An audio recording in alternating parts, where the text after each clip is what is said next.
వీటి మధ్యలో చాలామంది పిటిషన్లు ఇస్తూ ఉంటారు. నేను తీసుకోలేక కాదు, నాకు అది పొగరు కూడా కాదు, నాకేం నిస్సహాయత. ఒకవేళ పాపం సెక్యూరిటీ వాళ్ళు కూడా అందరూ చూస్తూ ఉన్నారు, వాళ్ళు కూడా 100 మందిని తోయగలరు, 500 మంది వస్తే వాళ్ళు కూడా ఎక్కడ తోస్తారు. ప్రధానమంత్రి గారు ఎస్పీజీ చేతులు ఎత్తేస్తారు ఒకసారి. మీరు దయచేసి రావద్దని కోరుకుంటున్నాం. మీరు రాకపోతే మాకు చాలా సంతోషం, కానీ ప్రధానమంత్రి నన్ను కోరుకుంటారు రమ్మని చెప్పి, అందరూ తప్పదు. కానీ మొన్న ఐఎస్ జగన్నాథపురం వెళ్తే ఒక ఆడపడుచు కూర్చొని రోడ్డు అందరితో మనకి కొట్లాడి పోట్లాడి, నేను ఇంకా ఆవిడ పరిస్థితి చూసి ఆపాను.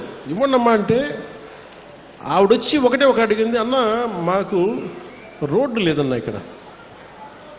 ఒక ఆడపడుచు వచ్చి బిడ్డని సంకనెత్తుకొని అడుగుతుంది, రోడ్డు అడుగుతుంది, ఇన్ఫ్రాస్ట్రక్చర్ అడుగుతుంది అమ్మాయి. కనీసం రోడ్డు వేయండి మాకని.